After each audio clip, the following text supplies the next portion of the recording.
Oh, howdy all, grab yourself a drink. It is time for some Path of Exile discussion. I've been doing a series where I've been looking at some of the harvest crafts that are at the more common end. Today I wanted to continue that series looking at the Reforge crafts and their utility on cluster jewels. So this series is not talking about the super rare crafts like the augments. This is going to be looking at the things you get lots of. And in particular with Reforges, you probably get 10 of them every time you find a harvest garden in one of your maps. So I'm going to look at their utility specifically limited to cluster jewels in this video, although they do have plenty of other uses as well, and they're particularly good on a lot of influenced armor pieces and also influenced jewelry. So they do have plenty of other uses, but this is going to be focusing on one of them. Now I'm a Trade League player, and this will mostly reflect Trade League strategy, but plenty of these tips will work in solo self-found as well. The difference is if that you're in solo self-found, you might find that there's only uses for your character in 2 of the Reforge crafts, whereas if you're in a Trade League, this video will have a use for every single one of them, except Reforge Attack and Reforge Caster, which I'm going to say you should use somewhere else. So, a very important disclaimer, mod pools change over time. This video is based upon the cluster jewel mods that existed in patch 3.17 and that are expected to continue to exist in patch 3.18. As those evolve over time, some of these might stop working. The longer after that time you're watching this video, the more things are likely to have changed. If you ever want to check if a specific craft still works, you can go to the website POEDB, link down in the description below, and you can check through and make sure that it still works. One of the key things we're looking for here is mods that have one tag on them that nothing else that can roll on a cluster jewel can have. If you find one of those, you can guarantee it with a Reforge craft. So you can have a look for that if you're ever wanting to be certain that things are going to work. Now there's also 2 different Reforges. Reforge an item with a cold mod is not the same as Reforge an item with a cold mod plus cold mods are more common. The playbase tends to term the former of these Reforge Cold and the latter Reforge Plus Cold. Broadly speaking, if there's only one cold mod that can roll, they're equivalent to each other. But if there's more than one, then Reforge Plus Cold is going to give you better results because it's going to increase your chances of getting multiple cold mods on that item. And another quick reminder, some crafts are staggeringly rare. This video is only about the Reforge and Reforge Plus crafts. If you get a rare craft like an augment, ask for advice before you use it because you won't get another. Now, minimal passives are best in Trade League. In solo self-found, you're going to have to compromise on this. If you get a minions 10, you use a minions 10. But in a Trade League environment, unless your cluster jewel is item level 84 or higher, you probably want the very minimum number possible of passives on it. Or alternately, for medium ones, you can use 5 instead of 4. The exception is for small cluster jewels. There is a market for both 2 passive and 3 passive cluster jewels. Armor clusters are a bit of an exception, but we're not going to be talking about those in this video because rolling them is a different matter entirely. So when you're rolling these clusters, generally speaking, you can use 2 or 3 passives if it's small, 4 or 5 if it's medium, and exactly 8 if it's large. The reason that this matters is that if you hit a really rare combination of powerful mods on a 9, 10, or 11 passive large cluster jewel, it's going to be worth a lot less than if you had that same luck, but you'd used an 8 passive one. Occasionally, yeah, you won't be able to afford the 8 passive one. You're going to have to settle for the 9 passive. If that's the case, that's unfortunate. Use it for a little while, but do upgrade to 8s as soon as you can afford to buy them in any sort of numbers. Now, we're also not going to be talking about Reforge Caster or Reforge Attack in this, and that is purely due to opportunity cost.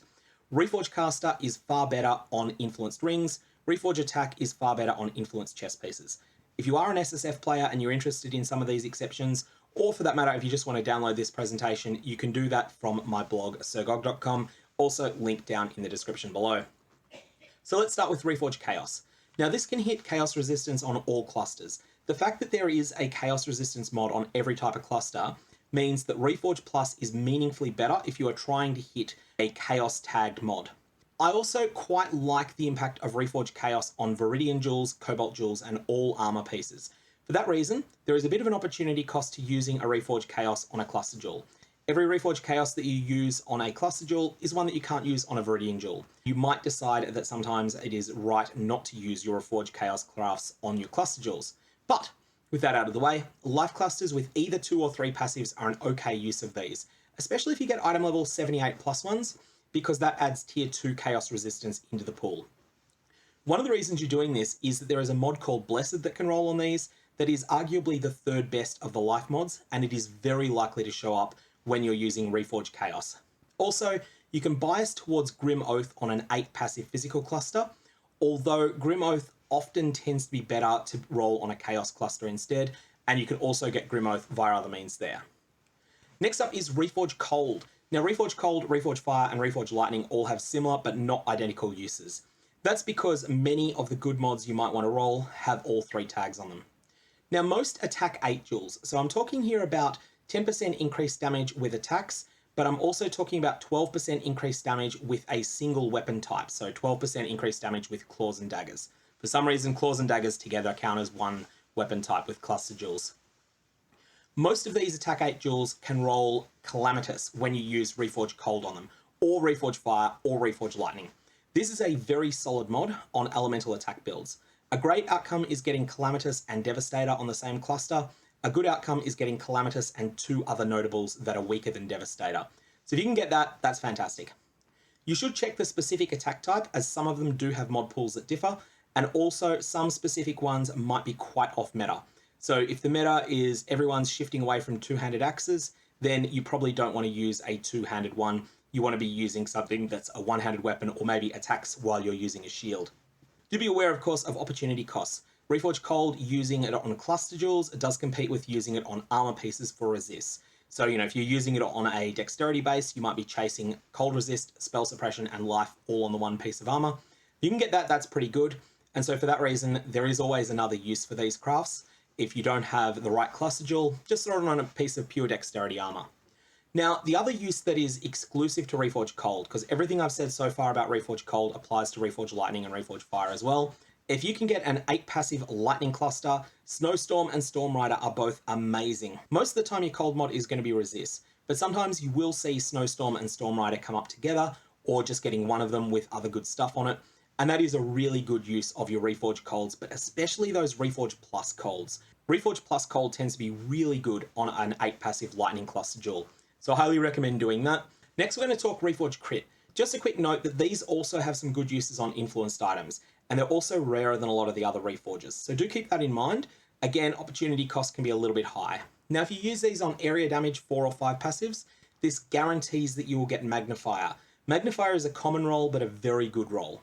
As we'll also mention when we come to Reforge Life, you want 2 of Vast Power, Towering Threat, and Magnifier on an area damage cluster joule.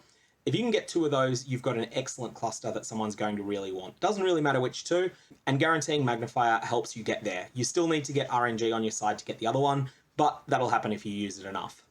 Next up is a Herald Damage cluster joule with 4 or 5 passives. This will force Self-Fulfilling Prophecy to roll. This is a pretty niche node, but it is very, very good for some characters. You generally want this to have 2 notables on it, but it doesn't matter much what the other one is, because almost all of the other notables that can go on one of those Herald Damage joules are pretty good, and as a result, you'll end up with something that's probably in some demand, especially once people start playing around a little bit more with Herald of Thunder as the league goes on. Next up is Minions 8. Now this forces the niche but powerful Vicious Bite. So every time you use Reforge Crit, you're going to get this. Vicious Bite's not used by every Minions build or anything like it, but the people that want it really want it, and they want a lot of copies of it. Finally, you can use this on 10% damage over time, 4 or 5 clusters, which will force Hemorrhage, which is underrated. Now this is good on Nightblade Poison builds, but it's not used as much as it should be, and because of that, because people don't use this as much as they probably should, it ends up being worth less than it should be. Hemorrhage is a really solid mod. I think it's just underused currently. Okay, so next comes Reforged Defenses. Here, there's plenty of good uses. On a small cluster jewel for life, you can chase Sublime Sensation. This is exceptional on Energy Shield and Life hybrid builds, so Inquisitors and other builds that scale both defenses.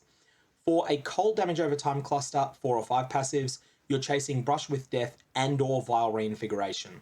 For physical damage over time ones, Brush with Death and another good notable is your goal. Now, Vile Reinvigoration is possible again, but it generally has less synergy with physical damage over time builds. They tend to be life-based, and so the powerful Energy Shield on Vile Reinvigoration doesn't really do anything. So for that reason, I'm not that big a fan of Brush with Death plus Vile Reinvigoration. It's not a useless cluster, but it's not a smash hit like it would be on a Cold one. But you can get Brush with Death and then just get something else on there. Next up is Chaos Damage over time. Almost all the notables you can get with Reforged Defenses on this are good, and this is a really good use for these. Lastly, there is Lightning 8. Storm Drinker is a niche node for Energy Shield Lightning builds. These are not a tiny niche, and Storm Drinker is amazing on them, granting both Lightning Penetration and also Energy Shield Leech. This is a fantastic option for builds that don't have access to Crystallized Omniscience. When they do get access to that, then things will change and they'll stop wanting to use Stormdrinker. Reforge Fire comes up next, and all the things that we talked about for Reforge Cold apply, with the exception of the last one. There's no synergies between fire and any other element the way that there are between cold and lightning. And so essentially Reforge Fire is a carbon copy of Reforge Cold, in that you are mostly chasing attack 8 jewels to try to get Calamitous alongside other good notables. Reforge Life comes up next, and this time we've got area damage 4 to 5. Now we talked about this before, where you're looking for Towering Threat, Magnifier, Vast Power, any two of these. Towering Threat is quite common with Reforge Life, and whilst you'll hit this combination more frequently with Reforge Critical crafts are a bit more precious as well, so ultimately it's up to you how you want to go about this. I would suggest throwing both Reforge Lives and Reforge Crits at them, unless you've got a better use for your character for one of these crafts. Of course, Reforge Life is something people often want to use on classic jewels as well, so keep in mind there's always a bit of an opportunity cost. Next is 10% damage over time jewels, 4 and 5 passives. Here, you're normally going to get Flow of Life or Brush with Death. A great outcome, though, is getting Flow of Life alongside Student of Decay. For cold and physical damage over time, again, 4 to 5 passives, you want 2 notables, neither of them Brood for Potency. Now, Brood for Potency will come up a lot. It's one of the most common life tag mods, and it's just not very good on these clusters, but the other mods are all pretty good. So if you miss Brood for Potency, you've probably got a pretty good cluster jewel there. Next, you can use these Reforge Life crafts on 8 passive Elemental, Lightning, or Fire large cluster jewels. Any of these will often hit Doriani's Lesson, which is widely used and very, very good. You'll still need to get this alongside 2 good prefixes for it to be able to sell. You can also try this craft on Cold 8 as well, but it's a little bit harder to hit Doriani's Lesson here because there's other mods in the pool that are life tagged, and you'll often hit a good damage over time mod, which whilst it is good, it doesn't go well with Doriani's. This is one of those weird cases where actually Reforge Life may be better than Reforge Plus Life, specifically on the cold 12% Cold 8 passive clusters. Next, we have Reforge Lightning. Everything we said about Reforge Cold and Reforge Fire still applies here. Now here we have a bit of a mirror of what we had on Reforge Cold. Where on Reforge Cold you were using Lightning 8 passives, here on Reforge Lightning you want to use Cold 8 passives. And again, you're chasing Snowstorm, you're chasing Storm Rider. Both of these mods are amazing. Even though you're mostly going to get Resist instead, keep trying. You will eventually hit these mods together. And when you do, you've got the foundation for something truly extraordinary. Reforge Physical comes next, and this has a couple of really good uses here.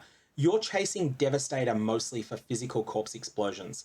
So that can be done on most of the single weapon 8 passive nodes, such as a Claw and Dagger one or a Wand. Now on a Wand, there's a couple of other options as well. You'll also have Explosive Force as an option. You don't really want both of these together, you want one of them or the other one. Attack damage with a shield 8 is also one that's good to try and roll Devastator on, but it's more meta at the time that I'm recording this video than a lot of the two-handed weapons are. For Chaos 8, you can actually force Grim Oath with this, with a Reforge Critical craft.